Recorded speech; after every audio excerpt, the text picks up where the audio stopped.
আসসালামু আলাইকুম ওয়া রাহমাতুল্লাহি ওয়া বারাকাতুহু। আলহামদুলিল্লাহি রাব্বিল আলামিন ওয়াসসালাতু ওয়াসসালামু আলা আশরাফিল আমবিয়া ওয়াল মুরসালিন নবিয়িনা মুহাম্মদ ওয়া আলা আলিহি ওয়া সাহবিহি আজমাইন। রব্বি ইশরাহ লি সাদরি ওয়া ইয়াসসির লি আমরি ওয়াহলুল উকদাতাম মিন লিসানি ইয়াফকাহু কাওলি। আলহামদুলিল্লাহ। আমরা ইনশাআল্লাহ সূরা কাফের শেষ 10টা আয়াতের উপর আজকে আমরা একটা কুইক ওভারভিউ করব এবং ইনশাআল্লাহ আগামী ক্লাসে আমাদের এটার কনক্লুডিং আমরা আলোচনাটা করব ইনশাআল্লাহ। যেহেতু কিছু বর্ণনা খুব কমন কুরআন মজিদে দেখবেন, মাক্কি কোরআনে এই বর্ণনাগুলো কন্টিনিউয়াসলি আছে, এখন একটা কনটেক্সটে এটা বর্ণিত হচ্ছে। তো সেই বর্ণনার রেসপেক্টেই আমরা দেখছি যে যদি কুইকলি এটা শেষ না করা যায় একটা সেশনে, তাহলে এটার মধ্যে ইন্টিগ্রিটিটা আমরা বুঝবো না, কেন টোটাল বিষয়টা মিলে একটা মেসেজ, কম্প্যাক্ট মেসেজ দেওয়া হচ্ছে। তো মূল বিষয়টা সূরা কাফের মধ্যে হচ্ছিল কাফেররা একটা কথা বলে, একটা মনোভাব মানুষের মধ্যে প্রচার করে, মারা যাওয়ার পরে মাটি হয়ে যাব, সেখান থেকে আবার ফিরে আসা এটা কোনোভাবে সম্ভব না। কেউ মুখে বলেন, কেউ কাজের মাধ্যমে সেটা বলে, এবং সেই ধরনের আচরণ আমাদের মুসলিম নামধারী অনেকের মধ্যে কিন্তু সে ধরনের আচরণ আমাদের মধ্যে আছে। এবং কাফেররা সে সময় আউট লাউড বলা হচ্ছে যে প্রকাশ্যে এই জিনিসগুলো বিরোধিতা করতো, এরকম একটা আচরণ ছিল। এবং রাসূলুল্লাহ সাল্লাল্লাহু আলাইহি সাল্লামকে মেনে নিতে চাচ্ছিল না। আমাদের মধ্যে থেকে সতর্ককারী কিভাবে আসতে পারে, আমাদের সে কি কোথাও গেছে, তো বিভিন্ন কুতর্ক বিতর্ক তারা করে মানুষকে কনফিউজ করছিল। সেটার বিপরীতে এই আয়াতগুলো নাজিল হচ্ছে এবং আল্লাহ সুবহানাহু ওয়া তাআলা বিশ্বাসের যে 3টি ব্রড সাবজেক্ট, আবার বলছি 5 থেকে 6টা এলিমেন্টস, কিন্তু ব্রডলি 3টা ভাগে ভাগ করা যায়। আল্লাহর উপর বিশ্বাস একটা সাবজেক্ট, ইয়াউমুল আখিরাতের উপর বিশ্বাস আরেকটা সাবজেক্ট, রিসালাতের উপরে বিশ্বাস, সেখানে কিতাব আসবে, রসুল আসবে, মালাইকা আসবে, তাকদির আসবে, সব কিছু কিন্তু ওই একটা সাবজেক্টের মধ্যে আসবে। এবং এই 3টা আসপেক্টই আপনি দেখতে পারবেন, এগুলো হচ্ছে গায়েবের বিষয়। মানুষ আল্লাহকে সচক্ষে দেখে নাই, ইয়াউমুল আখির সম্পর্কে মানুষ সচক্ষে কোনো এক্সপিরিয়েন্স নাই। ইভেন কি রিসালাতের যে বিষয়গুলো আছে, রসুল সাল্লাল্লাহু আলাইহি সাল্লামকে আমরা দেখি নাই, যারা প্রথম জেনারেশন তারা দেখছেন। কিতাবের কোনো লিখিত পাণ্ডুলিপিকেও দেখে নাই, এটা নাজিল হয়েছে পরবর্তীতে আমাদের সুবিধার জন্য লিখে রাখা হয়েছে। এবং আমাদের যে আরও অনেক কিতাব লেখা হচ্ছে এবং লিখিত অবস্থা আছে, এগুলো মানুষ দেখে নেই। অতএব অদেখা জিনিসের উপরে বিশ্বাস স্থাপন করতে হয়। সেই জন্য আল্লাহ সুবহানাহু ওয়া তাআলা কী করছেন, আর্গুমেন্ট দিচ্ছেন, বিভিন্ন আর্গুমেন্ট। আমরা সেটাও আলোচনা করছি যে আল্লাহ কিভাবে আর্গুমেন্ট দিচ্ছেন। আল্লাহ তার সৃষ্টি থেকে আর্গুমেন্ট দিচ্ছেন, ইতিহাস থেকে আর্গুমেন্ট দিচ্ছেন, ঠিক আছে, এইভাবে আল্লাহ আর্গুমেন্ট দিচ্ছেন। তো ঠিক একইভাবে এই সূরার প্রথমের ইস্যুটা রেইজ করলেন, কুফর যারা করে তাদের যে মনোভাব, সেটাকে রেইজ করে আল্লাহ বলছেন যে অবশ্যই আমরা জানি জমিন কতটুকু তার মধ্যে থেকে খেয়ে ফেলেছে, আর আমাদের কাছে কি আছে, সুরক্ষিত কিতাব, ও এন্দানা কিতাবুন হাফিজ। আর রিয়েলিটিটা হচ্ছিল তারা সব কিছুই বুঝতে পারে, তাদের মধ্যে যে ফিতরা আছে, সত্য মিথ্যা বোঝার যে তাদের মধ্যে ব্যারোমিটার যে আছে, থার্মোমিটার ব্যারোমিটার যাই বলেন আছে, সেটার বিপরীতে তারা বুঝতে পারছে যে রাসূলুল্লাহ সাল্লাল্লাহু আলাইহি সাল্লামের মুখ থেকে নিঃসৃত বাণীটাই হচ্ছে আল্লাহর বাণী, তিনি আল্লাহর রসুল। অথচ তারা কি করছে, বাল কাযযাবু বিল হাক্কি লাম্মা জাআহুম, সত্য যখন তাদের কাছে আসলো তারা এটাকে মিথ্যা প্রতিপন্ন করার চেষ্টা করলো। তার মূল কারণ হচ্ছিল তারা তাদের যাপিত জীবন এটার বিপরীতে যায়, তাদের কমফোর্ট জোন থেকে বেরোয় আসতে হয়, সেজন্য তারা এটা মেনে নিতে চাচ্ছে না। কিন্তু মেনে নিয়ে কিন্তু স্বস্তিতে নাই, ফাহুম ফি আমরিন মারিজ, তারা তাদের এই সিদ্ধান্তর বিপরীতে তারা সংশয়কুল অবস্থায় আছে, কোনো কনফিডেন্সও নাই। আল্লাহ ইনার সেল থেকে সেটা বলে দিলেন। তারপর আল্লাহ সুবহানাহু ওয়া তাআলা সৃষ্টি থেকে আল্লাহর সৃষ্টির দিকে বলছে, আকাশের দিকে তাকাও, জমিনের দিকে তাকাও। এখানে অবশ্যই তাফসিরাতান ওয়া যিকরাল লিকুল্লি আবদিন মুনিব, যারা আল্লাহর কাছে ফিরে যেতে চায় তাদের জন্য এখানে মনোনিবেশ করার মতো বিষয় আছে, স্মরণের বিষয় আছে। আরও বর্ণনা করলেন সেভাবে আকাশ জমিন থেকে মানুষ কীভাবে বেনিফিটেড হয়। বর্ণনা করার পর ইতিহাসের দিকে ফেরালেন, বলেন ইতিহাস দেখো, ইতিপূর্বে 8টা নেশনের কথা বলা হয়েছে, তারা কিভাবে ধ্বংসপ্রাপ্ত হয়েছে। এবং প্রত্যেকের একই কমন মিস্টেক ছিল কি, কুল্লুন কাযযাবা রসুলা, তাদের কাছে যে রসুল এসেছিল তাদেরকে তারা কি করছিল, মিথ্যা প্রতিপন্ন করেছিল। ফাহাক্কা আইদ ওয়াঈদ, এবং যার ফলশ্রুতিতে আমার প্রতিশ্রুতি কী হচ্ছিল, সত্য পরিণত হয়েছিল। দ্যাট মিনস ইতিহাস থেকে আল্লাহ বলছেন। তারপরে আল্লাহ একটা রিটোরিক্যাল প্রশ্ন বললেন, আফা আইনা বি খালকিল আউয়াল, আল্লাহ কি প্রথম সৃষ্টি করে ক্লান্ত হয়ে গেছেন? আল্লাহ প্রথম সৃষ্টি করছেন, আল্লাহ প্রতি বছর ধান গাছ সৃষ্টি করতেছেন, আবার সেটা খড়কুটে পরিণত হচ্ছে। মানে আল্লাহ যে সৃষ্টি করছেন, ধ্বংস হচ্ছে, আবার সৃষ্টি করছেন, এই নমুনা নেচারের মধ্যে বিদ্যমান। আমরা আশেপাশে দেখলে কিন্তু এই জিনিসটা আমরা কন্টিনিউয়াসলি দেখতে পাই।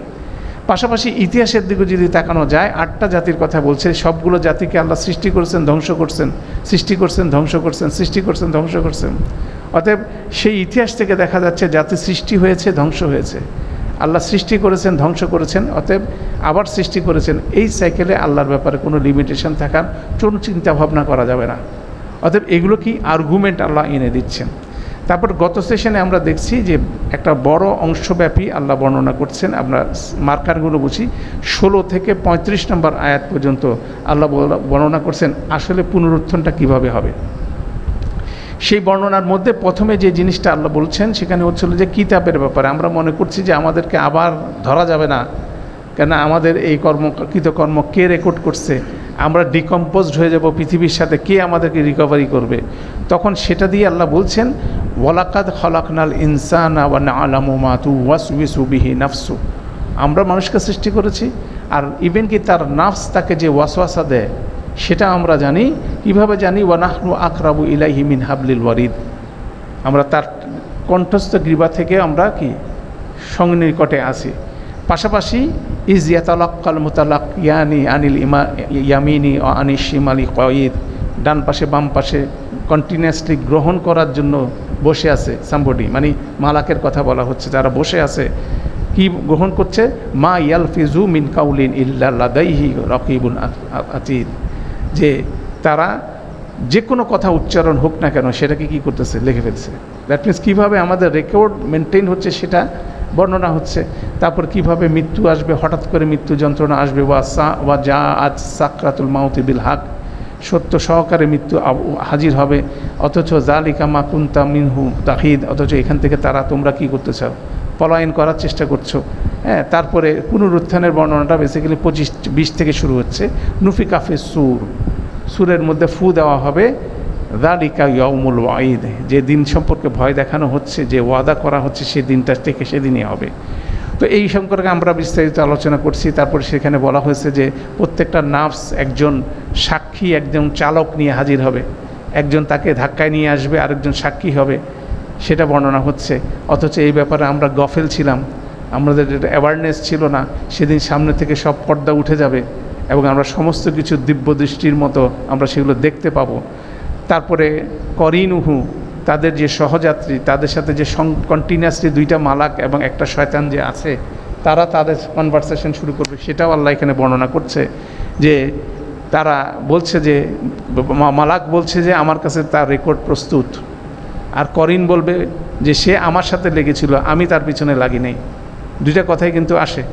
এবং তখন আল্লাহ তাদেরকে বলবে যে যারা কুফফার, যারা আনিদ, মানে যারা অবিশ্বাসী, যারা বিরুদ্ধচারী, যারা ভালো কাজে নিষেধকারী, যারা সীমা লঙ্ঘনকারী, যারা সন্দেহকারী, সবাইকে কী করো? আগুনে নিক্ষেপ করো। মানে যাদেরকে আগুনে নিক্ষেপ করবে তাদের 5টা জিনিস বলা হচ্ছে। তারপরে আল্লাহ সুবহানাহু ওয়া তাআলা এটার কারণও বললেন, কেন তারা এই 5টা জিনিসে পরিণত হয়েছে। তাদের মূল সমস্যা ছিল আল্লাযী জাআলা মা আল্লাহ ইলাহান আখার, তারা আল্লাহর পরিবর্তে অন্য কাউকে ইলাহ সাব্যস্ত করে তার পিছে ধাবিত হয়ে এই 5টা গুণে গুণান্বিত হয়েছে, এবং যার ফলশ্রুতিতে তাদেরকে কী করা হবে? জাহান্নামে নিক্ষেপ করে ফেলা দেওয়া হবে। তারপরে তাদের শয়তান কারিন আবার বলবে যে আমি তাকে বিরুদ্ধাচরণ করি নাই, সে নিজেই আমার চেয়ে বড় ওস্তাদ ছিল। তো আল্লাহ তখন বলবে যে না, আমার সামনে আজকে তুমি কী করবে? এই ধরনের বিতর্ক করে কোনো লাভ নাই, কেউ এখান থেকে বলতে পারবে না ওর কারণে আমি এই হয়েছি। আরেকজনকে দোষারোপ করা শয়তানের কাজ, সেটা যারা অনুসরণ করছে তাদের ক্ষেত্রে কি হবে? আল্লাহ বলছেন যে অবশ্যই ইতিপূর্বে তোমাদেরকে এই সম্পর্কে সতর্ক করা হয়েছিল। আর এটাও আল্লাহ বলছে যে আল্লাহর কথার কোনো পরিবর্তন হবে না। আল্লাহর কথাটা কি ছিল? যে শয়তানকে অনুসরণ করবে জিন এবং মানুষ থেকে, তাদেরকে দিয়ে আল্লাহ কি জাহান্নাম পরিপূর্ণ করবেন। এটা হচ্ছে আল্লাহর ওয়াদা। এবং আল্লাহ কোনোভাবে জুলুম করেন না এবাদের প্রতি, মানে সবচেয়ে নিকৃষ্ট যে বান্দা তার প্রতি আল্লাহ কোনো রকম জুলুম করেন না। বলার পরে তারপরে এবার আল্লাহ সুবহানাহু ওয়া তাআলা বলছেন, জাহান্নামের সাথে আল্লাহর কথা বলছেন, সেটার একটা কনভারসেশন পিক আপ করে বললেন, ইয়াউমা নাকুলু লি জাহান্নামা হালিম তালা আল্লাহ বলবেন যে ওয়াদাটা আল্লাহ করছেন যে কেউ যদি শয়তানকে অনুসরণ করে তাদেরকে দিয়ে আল্লাহ জাহান্নাম পরিপূর্ণ করবেন। আর সেই বিচারের দিনে আল্লাহ সুবহানাহু ওয়া তাআলা জাহান্নামকে জিজ্ঞাসা করবে, তুমি কি পরিপূর্ণ হয়েছ? তখন জাহান্নাম বলবে ওয়া তাকুলু হাল মিম মাজিদ, আরও কি আছে বাকি? দ্যাট মিনস দুইটা মোডের কথা আমরা বলছি। সে ঢুকে এত বেশি কম্প্যাক্ট হয়ে গেছে, বলছে আরও কি আছে, ফ্রাস্ট্রেটেড হয়ে বলছে। আবার সে খুব অ্যাগ্রেসিভলি বলছে আরও থাকলে আরও দেন, আরও খেয়ে আমি কি করব, হজম করে ফেলবো, সে ধরনের একটা মনোভাব। অতএব কনভারসেশনগুলো আল্লাহ মেনশন করছেন, পুনরুত্থান দিবন, বিচার দিবনের আখেরাতের যে বিষয়গুলো। তারপর এবার সুসংবাদ ব্যাপারে আল্লাহ বলছেন ওয়া উজলিফাতুল জান্নাতু লিল মুত্তাকিনা গায়রা বাঈদ, যারা মুত্তাকি তাদের কাছে জান্নাতকে নিয়ে আসা হবে, তারা জান্নাতের কাছে যাবে না, জান্নাতকে তাদের কাছে, তারা এইভাবে অনার্ড হবে, তাদেরকে এবার সম্মানিত হবে। এবং সেক্ষেত্রে এই জান্নাতীদের কথা আল্লাহ বর্ণনা করছেন। প্রথমে বলছেন হাযা মা তুআদুন, এই ব্যাপারে তোমাদেরকে ওয়াদা করা হচ্ছে। দ্যাট মিনস আল্লাহ শুধু সতর্ক করেন নাই, সতর্ক করার আগে কি করছেন, সুসংবাদ দিচ্ছেন, তাই না? তারপর আল্লাহ বলছেন এরা কারা, লিকুল্লি আওয়াবিন হাফিজ, যারাকে আল্লাহর দিকে ফিরে যাবে এই প্রত্যাশা কন্টিনিউয়াসলি তারা ধারণ করছে এবং নিজেকে সংরক্ষণ করছে। তারা সেই বিরুদ্ধাচরণকে, আল্লাহ ছাড়া অন্যকে ইলাহ নেওয়ার ক্ষেত্রে তার নিজেকে সংরক্ষণ করছে। নিজের হাওয়ার প্রতি, নিজের উইশফুল থিঙ্কিং, নিজের কামনা বাসনার প্রতি সে সারেন্ডার না করে কি করছে, সে নিজেকে সংরক্ষিত করছে, যা ওই পাঁচটা বিষয় যাতে তার মধ্যে না আসে। সে যাতে অবিশ্বাসীদের মধ্যে না পড়ে, সে যাতে বিরুদ্ধাচরণকারীদের মধ্যে না পড়ে, সে যাতে ভালো কাজে বাধাকারীদের মধ্যে না পড়ে। এরকমভাবে যে পাঁচটা বিষয় আল্লাহ বর্ণনা করছেন, সে সন্দেহকারীর মধ্যে যাতে না পড়ে, ঠিক আছে, এবং সীমা লঙ্ঘনকারীর মধ্যে যেতে না পড়ে। অতএব পাঁচটা জিনিস থেকে নিজেকে কি করছে, সংরক্ষণ করছে। সেই জন্য বলা হচ্ছে লিকুল্লি আওয়াবিন হাফিজ। তারপর তাকে আবার বর্ণনা করা হচ্ছে মান খাশিয়া রহমান বিল গায়ব, আর রহমানের এই বিশাল রহমতের বিপরীতে তার প্রতি কি তৈরি হয়েছে, সম্মান তৈরি হয়েছে। সে সম্মানিত রহমানের ব্যাপারে সে কী হয়েছিল, খুব বেশি নিজের রহমানকে খুব সম্মান করতো, খুশি, তার মধ্যে খুশু ডেভেলপ করছে, তার মধ্যে অ্যারোগেন্স ডেভেলপ করে নাই। কেন আলহামদুলিল্লাহি রাব্বিল আলামিন আর রহমানের রাহিম, আল্লাহ এত রহমত দিচ্ছে, আমরা মনে করতেছি এটা আমার প্রাপ্য। তখন কি হয়, মানুষ অ্যারোগেন্ট হয়ে যায়, দিল না কেন, তাই না? আমাদের পরিবার পরিজনের মধ্যে যখন আপনি দিতেই থাকেন তখন বলতে দ্যাট বিকামস কি, দে আর রাইট, তারা মনে করতেছে এটা তাদের রাইট, অতএব সেখান থেকে কমপ্লেইন আসে। তারপর শেষে আল্লাহ তাদেরকে বলছেন ওয়া জা আ বিকলমিন মুনিব, তারা বিনয় নম্র হৃদয় নিয়ে সেদিন হাজির হবে। এদেরকে দিয়েই আল্লাহ এদের কাছেই জান্নাতকে নিয়ে আসা হবে। তারপর নিয়ে আসার পরে আল্লাহ বলছেন ওয়া উদখুলুহা বিসসালাম, তাদেরকে কি সম্বর্ধনা জানানো হবে, তোমরা এখানে শান্তির সাথে সেখানে প্রবেশ করো। তারপর আল্লাহ আরও বলছেন লাহুম মা ইয়াশাউনা ফিহা, সেখানে তারা যাই চাইবে তা তারা পাবে, অতএব কোনো লিমিটেশনস নাই। তারপর শেষে আল্লাহ বলছেন ওয়ালাদাইনা মাজিদ, এবং এর বাইরেও আল্লাহর কাছে আরও বেশি কিছু আছে। মানে জান্নাতকে একটা লাইনে অসাধারণভাবে বর্ণনা করছেন। এর বিপরীতে কোনো মানুষ বলতে পারবে না আমি কি পাবো না। অনেকের জান্নাত সম্পর্কে কমপ্লেইন আছে, আমি কি এটা পাবো, যাই চাইবেন সেটাই আপনি পাবেন, এবং মুরাবার আল্লাহর কাছে অতিরিক্ত আছে যেটা সম্বন্ধে আপনার আমার ধারণা নাই। তাহলে দেখা যাচ্ছে আখেরাতের পুনরুত্থান কিভাবে হবে, জাহান্নামের পরিণতি, জান্নাতের পরিণতি, অ্যাট এ স্ট্রেস কিন্তু গত সেশনে আমরা কভার করলাম। করার পরে এবার আজকে যে জায়গাটা আমরা আসছি সেখানে প্রসঙ্গক্রমে একটু পরিবর্তন হচ্ছে, মনে হলো এটার সাথে অ্যালাইন্ড আছে, দ্যাট মিনস এটা রিপিট হচ্ছে। আগে যা কিছু বলা হচ্ছে সেখান থেকে বিষয়গুলো কি হচ্ছে, রিপিট হচ্ছে, কানেক্টিভিটি সংযুক্ত হয়ে উচ্চারিত হচ্ছে। দেখেন আপনি বললেই বুঝবেন ওয়াকাম আহলাকনা কাবলাহুম মিন করনিন, আর তাদের আগে আমরা কত কাউমকে, কত করণকে, বংশধরকে, কত মানব গোষ্ঠীকে আমরা ধ্বংস করেছি। হুম আসাদ্দু মিনহুম বাদশা, তারা তোমাদের চেয়ে অনেক বেশি শক্তিশালী ছিল। বেসিক্যালি কোরাইশদেরকে অ্যাড্রেস করে এই যা কিছু বর্ণিত হচ্ছে সরাসরি কোরাইশদেরকে অ্যাড্রেস করে এখন কথা বলা শুরু হয়েছে যে তোমাদের চেয়ে অনেক শক্তিশালী জাতি ছিল আদ জাতি, সামুদ জাতি, ফেরাউন ছিল, তারা দুনিয়াতে তাদের নমুনা তুমি দেখতে পাও, তাদের তুলনায় তোমরা কিছুই কিছু না। অতএব তাদেরকে যখন আল্লাহ ধ্বংস করছেন এবং ধ্বংস করছেন, তারা কীরকম ছিল, ফান্নাক্কাবু ফিল বিলাদ, তারা জমিনের মধ্যে পদচিহ্ন বিস্তার করে অভিযান চালাতো, এরকম বিষয় তাদের মধ্যে ছিল। হাল মিম মাহিস, আল্লাহ প্রশ্ন করতেছে তাদের কি কোনো আশ্রয়স্থল দেখা যায়? কেননা এর আগে আল্লাহ এই কথাটা বলছেন 8টা জাতিকে বলে, এখন এটাকে কি করছেন, সেটাকে রেফারেন্স করে নিয়ে এসে কুরাইশদেরকে অ্যাড্রেস করে বলছেন যে তোমরা তো নিজেদেরকে মনে করতেছো বড় কিছু, তোমরা এই রসুলকে ডিনাই করছো। এর আগে কত জাতি ধ্বংস হয়েছে যারা তোমাদের চেয়ে শক্তিশালী ছিল, ঠিক আছে, তাদের কোনো আশ্রয়স্থল কেউ দেখে না। আজ জাতির ধ্বংসস্তূপের মধ্যে দিয়ে তোমরা বাণিজ্য কাফলা নিয়ে যাও, কিন্তু তাদেরকে কি কোনো কেউ দেখতে পাও? তাদের যে সাইজের কঙ্কাল দেখা যায়, সেই সাইজের মানুষ কি মানুষ দুনিয়াতে দেখা যাচ্ছে? তাদের যে বিল্ড আপ এখন পর্যন্ত সেটা অক্ষত অবস্থায় আছে, পাহাড় খোদাই করে তাদের ঘরবাড়ি বানাচ্ছে। তো সেই জিনিসগুলো দেখে বলছে তারা তো তোমাদের চেয়ে অনেক বেশি শক্তিশালী ছিল, তারাও কি ধ্বংসপ্রাপ্ত হয়েছে, এখন তোমরা কিসের আশায় আসো? বেসিক্যালি সেই আর্গুমেন্টটা তাদেরকে দিচ্ছে। তো এখানে একটা জিনিস গুরুত্বপূর্ণ একটা রিফ্লেকশন আমাদের বোঝা দরকার, যে দেখেন ফিজিক্যালি তারা অনেক বেশি শক্তিশালী ছিল। ফেরাউন নিজেকে রব হিসেবে দাবি করেছিল, ঠিক আছে, সেই তুলনায় কুরাইশটা কিছুই না। কিন্তু ফেরাউনের প্রাইড এবং সেই কুরাইশদের প্রাইড, কুরাইশ নেতাদের প্রাইড কিন্তু সিমিলার।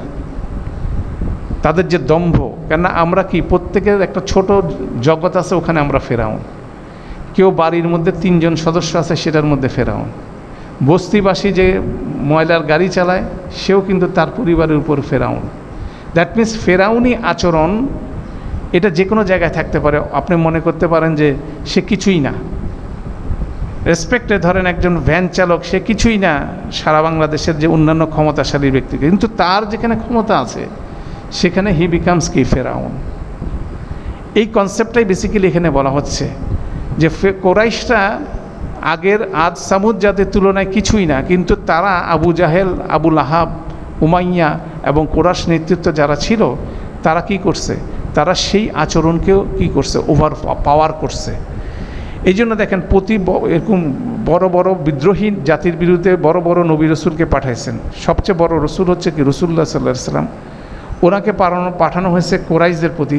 সেখান থেকে বোঝা যায় যে কুরাইশদের যে অ্যারোগেন্স, এটা ফেরাউনের চেয়ে বেশি ছিল। এটাও আরেকটা বিষয় আছে। অর্থাৎ ওই জিনিসটাকে আল্লাহ এখানে মেনশন করে বলছে হাল মিম মাহিস, যে তাদের কি কোনো আশ্রয়স্থল, মানে ধ্বংস, যে মানে কথাটাগুলোর খুব সুন্দর স্টাইলিশ কথা আর কি। আল্লাহ এবার বলছে হাল মিম মাহিস, কোনো আশ্রয়স্থল কি আছে? বাকিটা ইমপ্লাইড, কিন্তু তাদের ধ্বংস করা হয়েছে, তাদের কি কোনো আশ্রয়স্থল আছে অতটুকু বলার দরকার নেই। হাল মিন মাহিসের মধ্যে পুরো কাহিনীটা আসছে। এর আগে কি ছিল? কাজ্জাবাত কওম নূহ বলে 8টা জাতি বলে আল্লাহ বলছেন কি তারা কি হচ্ছিল, তারা প্রত্যেকেই কিছু কুল্লুন কাজ্জাবা রসুলু ফাহাক্কা ওয়াঈদ, যে সত্য হয়েছিল আমার ওয়াদা। দ্যাট মিনস তাদেরকে ধ্বংস করা হয়েছিল। এখানে বলছে হালমিম মাহিজ, একইভাবে বলছে তাদের কি কোনো আশ্রয়স্থল পাওয়া গেছে? তারপর আল্লাহ সুবহানাহু ওয়া তাআলা বলছেন ইন্না ফি যালিকা লা যিকরা লিমান কানা লাহু কলব, নিশ্চয়ই এর মধ্যে রয়েছে জিকির, স্মরণ আছে, স্পিরিচুয়ালিটি আছে। ইন্টারেস্টিং বিষয় হচ্ছে এটার মধ্যে স্পিরিচুয়াল রিয়েলাইজেশনের বিষয় আছে, যার কি আছে, কলব আছে, যার প্রকৃত হৃদয় আছে। আল্লাহ যে এই ফ্যাকাল্টিটা দিয়েছেন হৃদয়ের মধ্যে, এটা প্রভাবিত হওয়ার বিষয়।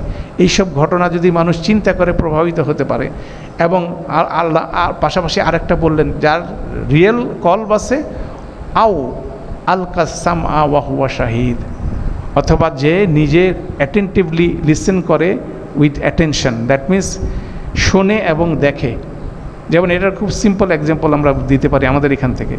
ধরেন এই ক্লাসটা অনলাইনে প্রচারিত হচ্ছে, যারা অনলাইনে শুনছে তারা কি আপনার যারা হাজির আছে তাদের মতো কি অ্যাটেনশন দিতে পারে? আমি কথা বলছি, আপনি শুনতেছেন প্লাস দেখতেছেন, আমার এক্সপ্রেশন আপনি দেখছেন, সব কিছু মিলাই কিন্তু আপনি কি হচ্ছেন, আপনি শুনতেছেন এবং আপনি কি সাক্ষী হচ্ছেন। ঠিক একইভাবে এটার মাধ্যমে বেসিক্যালি আপনার আমার কি হবে, সবচেয়ে বেস্ট লার্নিংটা হবে। এর মাধ্যমে আপনার আমার কলব সবচেয়ে বেশি কি হবে, সুন্দরভাবে প্রভাবিত হবে। পাশাপাশি এটাও আল্লাহ বলছেন যে শুনে বসে নাই সে চিন্তাও করছে। সেজন্য শাহিদ শব্দটা শুধুমাত্র দেখা না, শাহিদ শব্দটা মানে এটাকে নিয়ে চিন্তা গবেষণা করা। তাহলে আপনি ফেরাউনের দেশে যায় ফেরাউনকে দেখলেন, ফেরাউনের ধ্বংসাবশেষ দেখে আপনি কি করলেন, কোরআনের আয়াতগুলো যেভাবে বর্ণিত হচ্ছে শুনলেন, এই অডিওটার সাথে সেই ভিডিওটা যখন আপনি মিলাই দেখবেন তখন কি হবে, আপনার রিয়েলাইজেশন সুন্দর হবে। যেমন এখনকার সময় যদি আপনি ওরকম ভিডিও বানানো হয়, পিছনে কোরআনের আয়াত বর্ণনা হচ্ছে আর আপনাকে সেই ধ্বংসাবশেষগুলো দেখাচ্ছে, এখনকার অডিও ভিজুয়াল যদি আমরা প্রেজেন্টেশন দেই, তাহলে আপনি শাহিদ, আপনি সাক্ষী হচ্ছেন, পাশাপাশি আপনি আল্লাহর কিতাবের আয়াতগুলো শুনছেন। যেমন আপনাকে দেখানো হলো কীভাবে আদ জাতি সম্বন্ধে আপনারা বললাম, সামুদ জাতি বললাম, ফেরাউনের জাতি বললাম, আর পৃথিবীতে যত জাতি ধ্বংস হয়েছে সবগুলো জাতির ধ্বংসাবশেষ আপনাকে আমি দেখালাম, বর্ণনা করলাম কীভাবে ধ্বংস হয়েছে।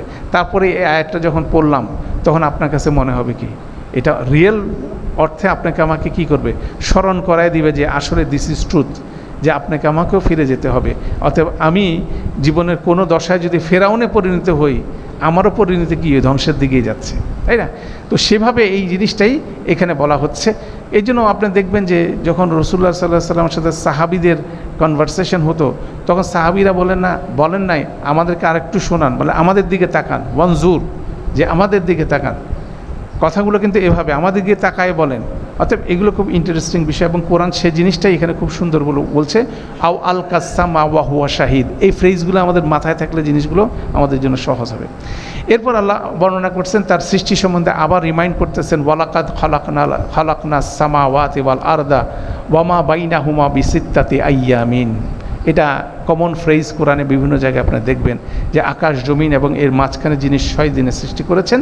তারপরের কথাটা জরুরি, আল্লাহ বলছে ওয়ামা মাসানা মিল লুগুব, যে আর কোনো ক্লান্তি আমাদের স্পর্শ করেনি। কারণ মানুষের মধ্যে অনেক ধারণা, এই ধরনের ধারণা আছে। যেমন খ্রিস্টানদের একটা ফেইথ, 6 দিনে আল্লাহ আকাশ জমিন সৃষ্টি করেছেন, 7ম দিনে উনি বিশ্রাম নিয়েছেন। এই জন্য 6 দিন আমরা কাজ করব, আর একদিন কি করব, রবিবার দিন আমরা রেস্টে যাব। এটাই কিন্তু রবিবারের ছুটির পিছনে কিন্তু খ্রিস্টান থিওলজি, সেটা বিকামে যখন খ্রিস্টানরা সারা পৃথিবী ডমিনেট করছে, এটা আমরাও কিন্তু একই জিনিস ক্যারি করছি, তাই না? সেই কনসেপ্টের ভিত্তিতে কিন্তু এই জিনিসটা আসছে যে 6 দিন কাজ করে একদিন আল্লাহ রেস্ট নিয়েছে, আমরাও আল্লাহর সুন্নাহ অনুসরণ করে রেস্ট নিচ্ছি। নাউজুবিল্লাহ, মানে আল্লাহর রেস্ট নিতে হবে এই জিনিসটা কোনোভাবে প্রযোজ্য না। কোরআন মজিদের বিভিন্ন আয়াতে আল্লাহ সেটা বলছে, এখানে স্পষ্টভাবে সেই জিনিসটা বলছেন। দ্যাট মিনস আল্লাহর কোনো ধরনের লিমিটেশন নাই, এবং সেই লিমিটেশনের কথা মানুষ বলে বিতর্ক তৈরি করে, সেই জিনিসটা আল্লাহ এখানে বলছেন। তাহলে বিভিন্ন রকম কথা, বিভিন্ন রকম থিওলজি মানুষ কী করতেছে, প্রপাগেট করতেছে। তাহলে এর বিপরীতে কী করতে হবে? তখন রাসূলুল্লাহ সাল্লাল্লাহু আলাইহি ওয়াসাল্লাম রাসূলুল্লাহ সাল্লাল্লাহু আলাইহি ওয়াসাল্লামকে আল্লাহ বলছেন, ফাসবির আলা মা ইয়াকুলুন, তারা যা কিছু বলে এটার বিপরীতে সবর করো। এটা হচ্ছে লেসেন। মানে প্রথমে কুরাইশদেরকে বললেন, কুরাইশরা কতদূর পর্যন্ত যেতে পারে, অবিশ্বাসীরা কতদূর পর্যন্ত যেতে পারে, সে জিনিসটা বর্ণনা করে এবার রাসূলুল্লাহ সাল্লাল্লাহু আলাইহি ওয়াসাল্লামের মাধ্যমে ওনাকে এবং আমাদের সবাইকে বলছে, এই যে বিতর্কগুলো তারা করছে, সেটার বিপরীতে তোমার করণীয় কী জিনিস? তোমার জন্য করণীয় হচ্ছে অধ্যবসায়ের সাথে তোমার যেটা কাজ সেটা করে দেওয়া। এটা হচ্ছে গুরুত্বপূর্ণ। সবর মানে এমন জিনিস না চুপ করে বসে থাকা। আল্লাহ সুবহানাহু ওয়া তাআলা আপনাকে আমাকে একটা কাজ দিয়ে পাঠাইছেন, রাসূলুল্লাহ সাল্লাল্লাহু আলাইহি ওয়াসাল্লামকে কোরআন মানুষের মধ্যে প্রচার করার জন্য পাঠাইছেন। ওরা অনেক বক্র কথা বলছেন, এটার বিপরীতে আল্লাহ বলছেন যে তুমি কি করো, তুমি তাদের কথা দ্বারা প্রভাবিত না হয়ে তুমি কি করো, সবর করো। কিভাবে সবর করবা সেটার বর্ণনা আল্লাহ বলছেন, ওয়াসাব্বির বিহামদি রাব্বিক, তোমার রবের তাসবিহ করো এবং তাসবিহ করো হামদের সাথে, তোমার রবের তাসবিহ করো হামদের সাথে। এটা একটা ফ্রেজ আমরা বলতে পারলাম। হাম তাসবিহ আমরা এখন অনুবাদ করলাম না। তারপর 2টা সময়ের কথা বলা হচ্ছে, কবলা তুলু ইশামসি ওয়া কাবলাল গুরুর, সূর্য উদয়ের আগে এবং সূর্য অস্তের আগে। এই 2টা ওয়াক্তকে বলা হয় ফজর ওয়াক্ত এবং আসর ওয়াক্ত, যেটা মুফাসসিরদের আলোচনার মধ্যে থেকে আসে। 2টা ওয়াক্তের কথা বলা হচ্ছে। তারপরে কথা বলা হচ্ছে ওয়াসাব্বি বিহামদি রাব্বিক, এটা একটা ফ্রেজ বলা হচ্ছে, হামদের সাথে তোমার রবের কি করো, তাসবিহ করো। এরপরের সাথে এই 40ও এটার সাথে ইনক্লুডেড, ওয়ামিনাল লাইলি ফাসাব্বিহু, এবং রাত্রের মাঝখানে কি করো, তার তাসবিহ করো। ওয়া আদবারাস সুজুদ, এবং সেজদার পরে তার তাসবিহ করো। তাহলে এক জায়গায় বলা হোক তাসবিহ করা হোক, আরেক জায়গায় কী করো, তাসবিহ করো কি হামদের সাথে, আবার রবের কথা ওখানে ইনক্লুড করা হলো। অতএব এখানে আমাদের এর বিপরীতে কী করণীয় সেটার ব্যাপারে একটা গাইডলাইন আল্লাহ সুবহানাহু ওয়া তাআলা দিচ্ছেন। তো এটারও খুব বড় আলোচনা আছে, আমি কুইকলি আপনাকে কয়েকটা জিনিস বলে দিচ্ছি। প্রথমে দেখেন তাসবিহ এবং হামদ আসছে, যেমন একটা খুব মানে আল্লাহর কাছে প্রিয় একটা জিকির কি, সুবহানাল্লাহি ওয়া বিহামদিহি সুবহানাল্লাহিল আযীম। আপনি কি করতেছেন? আল্লাহর তাসবিহ করতেছেন হামদের সাথে। এই কনসেপ্টটা কি? তাসবিহ বলতে বোঝাচ্ছে যে আল্লাহর কোনো সীমাবদ্ধতা নাই, আল্লাহর কোনো ত্রুটি নাই, দ্যাট ইজ নাথিং নেগেটিভ। যেমন এখন একটা সাইক্লোন আসবে, কার নির্দেশে আসবে? সেখানে আপনার আমার ইনকনভিনিয়েন্স হবে, তখন সেখানে বলতে হবে সুবহানাল্লাহ। মানে আল্লাহর নির্দেশে যা কিছু হচ্ছে সেখানে কোনো রকম কি নাই, কোনো রকম ত্রুটি নাই। আপনার আমার সাময়িক সুবিধা অসুবিধা যাই হোক না কেন, সেখানে কমপ্লেনের কোনো কিছু নাই। সেটা হচ্ছে সুবহানাল্লাহ শব্দের একটা গুরুত্বপূর্ণ বিষয়। এটা হচ্ছে তাসবিহ করা, এটা হচ্ছে একটা স্টেপ।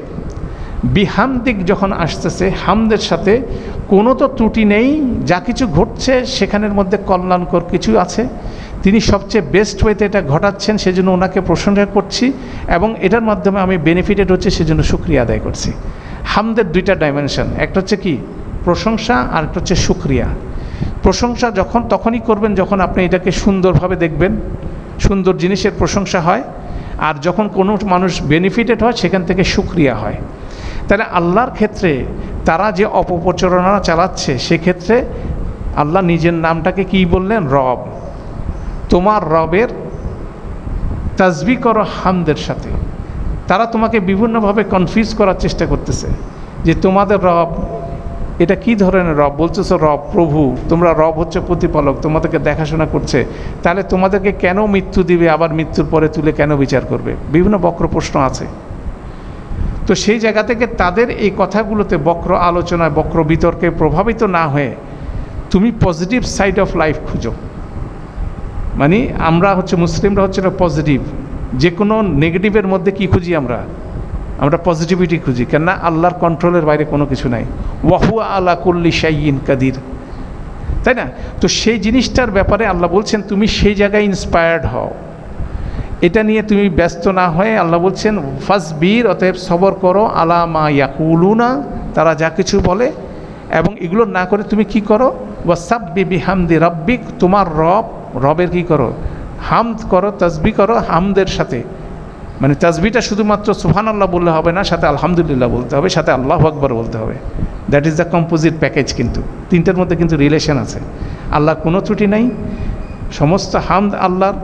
হামদ মানে কি? প্রশংসা, ধন্যবাদ। মানে আমি বেনিফিটেড হচ্ছে, তার একটা থিঙ্কিং প্রসেস আছে। আল্লাহু আকবার, আল্লাহ যেটা বলছে সেটাই করব।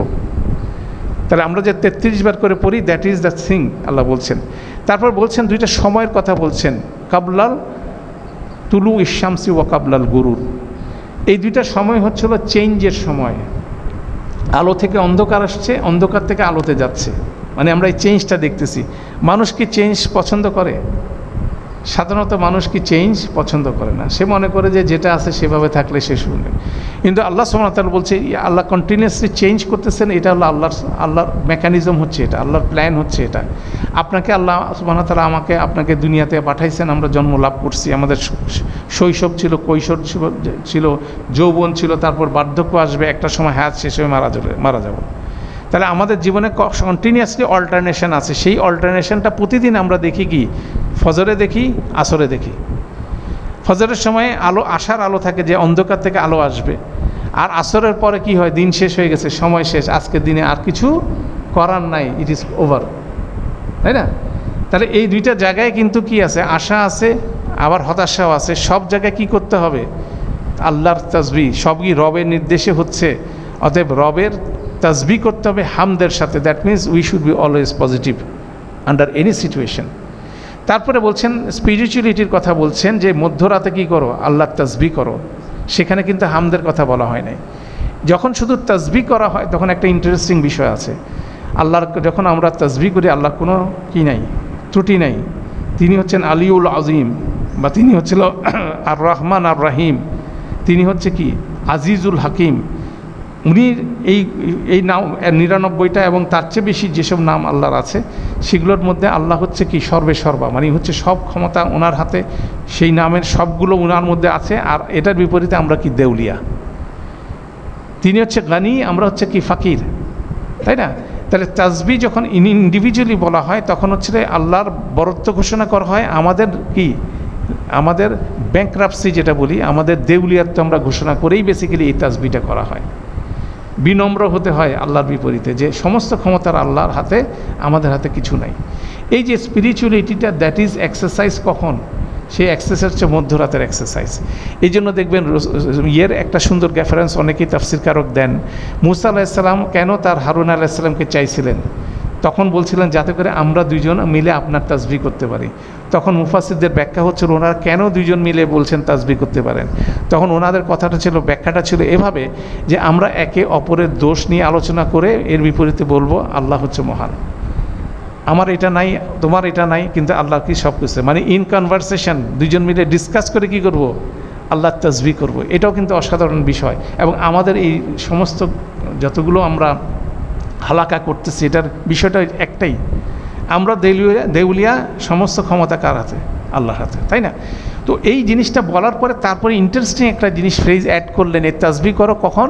ওয়া আদবারা সুজুদ, সুজুদের পরে, দ্যাট মিনস সলাতের পরে। তাহলে সলাতের পরে যে রাসূলুল্লাহ সাল্লাল্লাহু আলাইহি সাল্লামের সিরিজ অফ জিকির পড়ি, এটা শুধুমাত্র সুন্নাহ না, ইট ইজ কোরআন অলসো। এটা 40 নম্বর আয়াতে যখন ওয়া আদবারা সুজুদ বলছেন, মানে সুজদার পরে আপনি তাশাহুদের বৈঠকে বসে দীর্ঘ সময় আপনি অনেক কিছু পড়েন, যেটা রাসূলুল্লাহ সাল্লাল্লাহু আলাইহি সাল্লাম বলে দিয়েছেন, তারপরে সালাম ফিরানোর পর দীর্ঘ সময় পরে, it is a part of it. মানে এটাই ওয়া আদবারা সুজুদ, মানে এইভাবে আল্লাহর সাথে, আল্লাহ বলছে আল্লাহর সাথে ইনভলভ হতে বলছেন। কেননা আপনাকে আমাকে সমস্ত বক্র কথা কি ব্যতিব্যস্ত করে দিচ্ছে, আল্লাহর পারফেক্টনেস ঘোষণা থেকে, আল্লাহ থেকে বিচ্যুত করার চেষ্টা করতেছে। সেটার বিপরীতে রাসূলুল্লাহ সাল্লাল্লাহু আলাইহি সাল্লামকে এই প্রেসক্রিপশন আল্লাহ সুবহানাহু ওয়া তাআলা দিয়েছেন, যেটা আমাদেরকেও কী করতে হবে? ফলো আপ করতে হবে এটা। তারপর এবার আবার প্রসঙ্গক্রমে পরিবর্তন করে আল্লাহ বলছে ওয়াস্তামি, শোনো, ইয়াউমা ইউনাদিল মুনাদি মিন মাকানিল করিব, সেদিন একজন আহ্বানকারী খুব নিকট থেকে তোমাকে ডাকবে। ঠিক আছে? ইয়াউমা ইয়াসমাউনা সাইহাতা বিল হক, সেদিন যে বিকট গর্জন হবে সেটা অবশ্যই আসছে, সত্য সহকারে আসছে। সেদিন তারা সবাই এটা শুনবে। ঠিক আছে? যালিকা ইয়াউমুল খুরুজ, সেই দিনটাই হবে হচ্ছিল খুরুজের দিন। এর আগেও আল্লাহ বলছেন কাযালিকাল খুরুজ, ওইটার সাথে আমরা নেক্সট ক্লাসের লিঙ্কিংটা দেখব।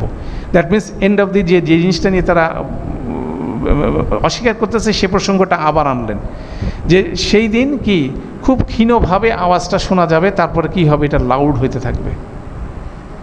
ঠিক আছে? প্রথম সিংহায় যখন ফু দেওয়া হবে তখনই লাউড হবে, দ্বিতীয় সিংহায় যখন ফিল হবে তখনও এভাবে হবে, এবং এই সিংহার বিপরীতে কি হবে? মানুষ জমিন থেকে ওঠা শুরু করবে। তাহলে মানুষের জীবনের দুইটা ফেজ দুনিয়াতে, একটা হচ্ছে জমিনের উপর আর একটা জমিনের নিচে। এটা হচ্ছে এই দুনিয়ার দুইটা ফেজ। তারপরে পরবর্তীকালের ফেজটা কি? এখান থেকে উঠার পরে নেক্সট আখেরাতের জীবন শুরু হচ্ছে ওখান থেকে, তাই না? সে জিনিসটা এখানে বলা হচ্ছে। এখানে আরও অনেক কিছু আলোচিত হয়েছে, সেগুলো আপনি তাফসিরের মধ্যে দেখবেন। আল্লাহ এখানে রিমাইন্ড করতেছেন, ইন্না, নিশ্চয়ই আমরা, নাহনু, আমরাই কি করি, নুহি, আমরা জীবন দেই, ওয়া নুমিতু, আমরাই মৃত্যু ঘটাই, ওয়া ইলাইনাল মাসির, এবং আমাদের দিকে প্রত্যাবর্তন করতে আসবে। তাহলে এখানে মাসির শব্দের সাথে সুর শব্দেরও কিন্তু যোগাযোগ আছে। যে সুর দিয়ে ডাকা হবে, সেই সুরের বিপরীতে মানুষ কোন দিকে ধাবিত হবে? আল্লাহর দিকে ধাবিত হবে।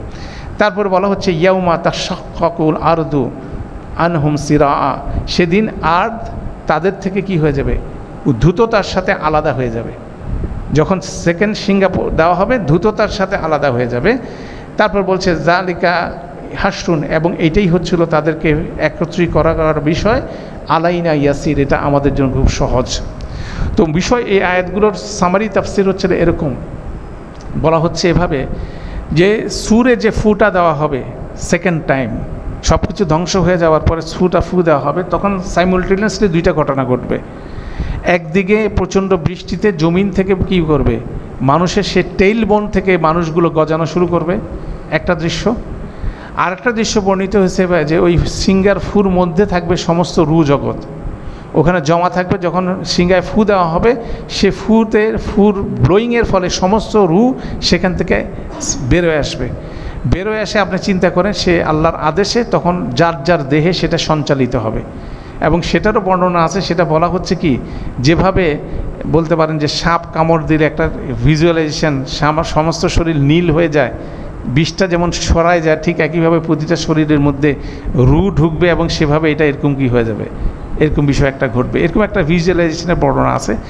সেখানে গুরুত্বপূর্ণ জিনিসটা আল্লাহ বলছেন যে দ্রুততার সাথে সেটা হবে। যেমন সিরা এই শব্দটা বলা হচ্ছে ইয়াউমা তাশাক্কাকুল আরদু আনহুম সিরা, দ্রুততার সাথে ঘটনা ঘটবে। অথচ তারা বলতেছিল কি আইজা মিতনা ওয়া কুন্না তুরাবা, আমরা যখন মরব তখন গ্র্যাজুয়ালি কি আমরা জমিনের সাথে মিশে যাব? আল্লাহ বলতে চাচ্ছেন যে গ্র্যাজুয়ালি মিশবা, কিন্তু যখন তুলব সেটা দ্রুততার সাথে তুলব। তুমি ওরকম সময়ও পাবা না যে আমাকে কীভাবে বিল্ড আপ করা হচ্ছে, সে জিনিসটা এখানে বলা হলো। যাই হোক, আলহামদুলিল্লাহ, তাহলে দেখা যাচ্ছে দুইটার মিক্স আপ করে আল্লাহ এই বক্তব্যটা দিচ্ছেন। দেওয়ার পর সবচেয়ে আকর্ষণীয় পার্ট হচ্ছিল এই সূরার শেষ আয়াতটা। আল্লাহ তিনটা স্টেটমেন্ট বলছেন। প্রথমে বলছেন নাহনু আলামু বিমা ইয়াকুলুন, আবার সেই জিনিস আসছে, তারা যা বলে সে সম্বন্ধে আমরা অধিক জানি। আল্লাহ বলেন না এখানে আমরা তারা যা বলে সে সম্বন্ধে আমরা জানি, একটা কথা যোগ করলেন কি অধিক জানি। দ্যাট মিন্স তারা যেটা মুখে বলে, তারা অন্তরে যেটা পোষণ করে, আল্লাহ দুইটাই জানেন।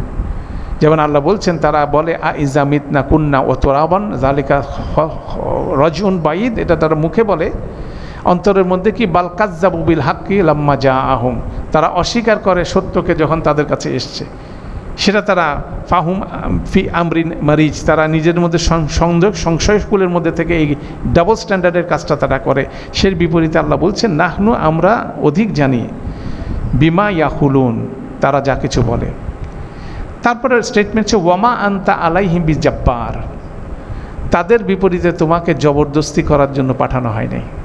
তুমি জবরদস্তি, জব্বার শব্দের সাথে জবরদস্তি শব্দের কিন্তু একটা আমাদের বাংলা শব্দের মিল আছে। জব্বার শব্দের মধ্যে জাবারা শব্দ, আরবিক শব্দ, কোনো ভাঙা হাড়কে যখন জোর করে এটাকে স্ট্রেট করা হয়, যেমন অর্থোপেডিক সার্জন যে কাজটা করে, আমাদের কোনো কিছু ভেঙে গেলে ভালো মন্দভাবে সেটাকে টেনে কী করে সোজা করে না, এটা হচ্ছে জাবারা শব্দ থেকে। জাব্বার মানে কোনো কিছুকে স্ট্রেট করা, বিপথে গেছে এটাকে শক্তি জবরদস্তি করে সোজা করা, এটা হচ্ছে জাব্বার। তো সেখানে বলা হচ্ছে যে রাসূলুল্লাহ সাল্লাল্লাহু আলাইহি সাল্লামকে আল্লাহ বলছেন ওয়ামা আনতা আলাইহিম বিজাব্বার, তাদের বিপরীতে তোমাকে কি জাব্বার বানানো হয় নাই। তুমি তাদের বিরুদ্ধে কোনোভাবে তাদেরকে সোজা করা তোমার কাজ না। তাহলে কি কাজ তোমার?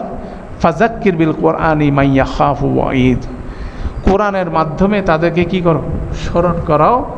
এবং এই স্মরণটা কারা নিবে? যারা আমার ওয়াদাকে কি করে? ভয় করে। খুব ইন্টারেস্টিং একটা বিষয়, কেন রাসূলুল্লাহ সাল্লাল্লাহু আলাইহি ওয়াসাল্লামের জীবন যদি দেখেন, তিনি সকালবেলা বেরোতেন দাওয়াতের জন্য, মক্কার কুরাইশরা তার সাথে অসদাচরণের চরম করতো এবং এসব সব বাজে কথা বলতো। তো আল্লাহর সাথে ওনার কনভারসেশনটা যদি একটু কল্পনা করেন তাহলে কি তেনার অন্তর থেকে উনি বলছেন আল্লাহ আপনি জানেন ওরা কি বলছে। আমরা তো বলি তো, আমাদের কাছে মন্দ কথা বললে আমরা বলি আপনি জানেন সে কি বলছে। তা আল্লাহকে নিশ্চয়ই আল্লাহ রাসূলুল্লাহ সাল্লাল্লাহু আলাইহি ওয়াসাল্লামের মনের মধ্যে আপনার আল্লাহ জানেন ওরা কত বাজে বাজে কথা বলছে। তো এটার বিপরীতে আল্লাহর রেসপন্স কি? নাহনু আলামু বিমা ইয়াকুলুন, তারা যা বলে তার ভিতরে বাইরে সব কিছু আমি জানি। তারপর ন্যাচারালি যেহেতু তিনি একজন আন্তরিকভাবে দায়ী ছিলেন, তখন ওনার মনে একটা ফ্রাস্ট্রেশন হচ্ছে, তাহলে এটার পরিবর্তন হবে কিভাবে?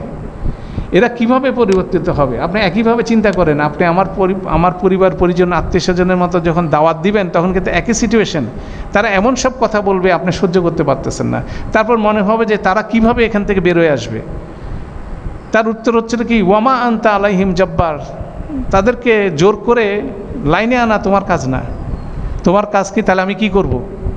তারপর প্রশ্ন, তাহলে আমার করণীয় কী হচ্ছে? ফাযাক্কির বিল কোরআনি মান ইয়াখাফু ওয়াঈদ, তোমার কাজ হচ্ছে কোরআন শেখা, কোরআনের মাধ্যমে মানুষকে কি করা? কোরআনের বাণী প্রচার করা। এটার মাধ্যমে কি হবে? যে আল্লাহকে ভয় করবে সে কি করবে? আল্লাহর রাস্তায় চলে আসবে। That is our task. অতএব এইটাই আমাদের প্রাইমারি টাস্ক।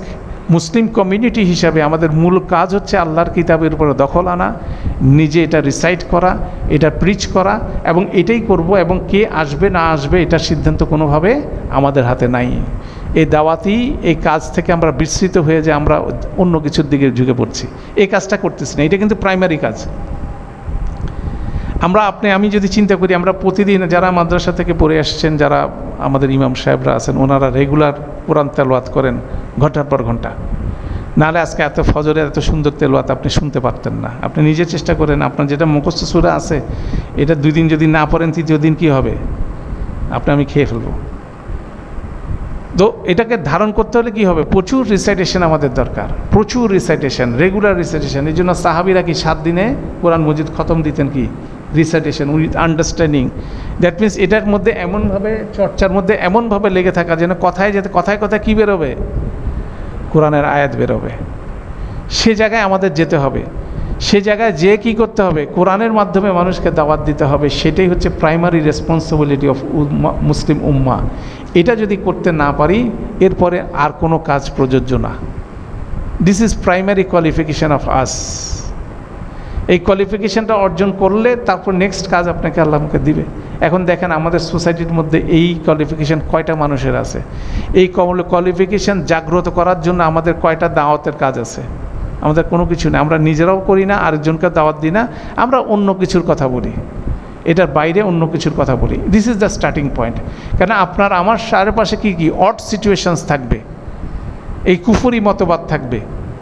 কুফরি কথা বলছে না নারী সংস্কার কমিশন, আপনার কুফরি কথা তো বলতেছে, তা আমরা নিয়ে আলোচনা করতেছি, কিন্তু এটার বিপরীতে কী বলতে হবে? কোরআনের আয়াত বলতে হবে, ফাজাক্কির বিল কোরআনি মান ইয়াখাফু ওয়াঈদ। তারা কি বলে? আল্লাহ বলছে নাহনু আলামু মা ইয়াকুলুন, তারা যা বলে আল্লাহ ভালো জানে। ওয়ামা আনতা আলাইহিম বিজাব্বার, তাদেরকে সোজা করা তোমার কাজ না, তোমার কাজ কি? কোরআনের মাধ্যমে আল্লাহ যেভাবে বলছে, আল্লাহর আয়াতের মাধ্যমে কি করা? তাদেরকে রিমাইন্ড করা। তাহলে ডেফিনেটলি এই কুফরি মতবাদের বিপরীতে একটা অপরচুনিটি হয়েছে সবচেয়ে বেস্ট ওয়েতে কী করা? কোরআনের আয়াত প্লেস করা। এখন ইস্যু তৈরি হয়েছে, আপনি ইনহেরিটেন্স নিয়ে আলোচনা করেন। এর চেয়ে বেস্ট ইনহেরিটেন্স বিষয় কে বলতে পারবে? কোনো মানুষ এখন পর্যন্ত ফর্মুলাটা দিতে পারে নাই। দিতে বলেন ব্যালেন্স করে, তাই না? এখন আর্গুমেন্টের বিষয় হচ্ছে উইথ রেফারেন্স টু কি কোরআন, তাই না? তো অসাধারণ সেই লেসন দিয়ে এই সূরাটা শেষ হচ্ছে।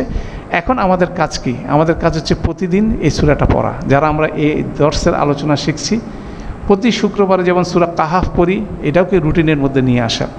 এভাবে যদি রুটিনে আনতে থাকেন, দেখবেন যে আমার সারাদিন কি আছে, 1 ঘন্টা কোরআন তেলাওয়াত না করে আমি ঘর থেকে বেরোতে পারতেছি না, কেন আমার একটা সিলেবাস আছে। সূরা কাহাফ যেমন প্রতি শুক্রবারে পড়ি, ঘুমাতে যাওয়ার আগে সূরা মুলক পড়ি, আপনার কিছু সময়ে কিছু তেলাওয়াতের বিষয় আছে না? তাহলে এই বাস্কেটটাকে কি করতে হবে? বাড়াতে হবে।